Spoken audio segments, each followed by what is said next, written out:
Assalomu alaykum, yaxshimisizlar? Mana go'shtlarimizni bo'lib oldim.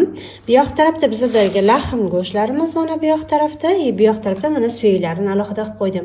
Aslida kolbasa qilayotgan odamlar iloji boricha faqatgina lahm olsanglar, lahmdan yutasizlar. Men ko'pincha suyakli qo'shib olishim sababi endi yaqinda mana qish kelyapti, kunlar soviydi, suyaklarni qaynatib qo'ysangiz ham bitta ovqat kechgacha, o'shaning uchun iloji boricha suyakli variantni tanlayman o'zim. Sizlar faqatgina kolbasa qiladigan bo'lsangiz, iloji boricha lahm variantini olib zakaz bersanglar bo'ladi. Endi hozir biz nima qilamiz? Buni sразу мясоркадан o'tkazmaymiz. Buni biz 2-3 soatga morozilinnikka yuboramiz. Ya'ni mayda-mayda bo'lib, men morozilinnikka yuboraman. Va bu yerdagi mana bunaqa chandirlarni hammasini alohida tozalab tashlayman. Agar hozir tozalaydigan bo'lsam, ko'proq go'sht ketib qoladi. O'shaning uchun sal qotirib, keyin mana lahm yerlarini hammasini olib tashlaymiz. Kolbasaga faqatgina yumshoq go'sht yerlari qo'shiladi. O'shanda kolbasangiz juda ham mayin, yaxshi chiqadi. Mana charvilar kolbasada pishmay qoladi. O'shaning uchun iloji boricha mana shu qoidalarga amal qilasizlar.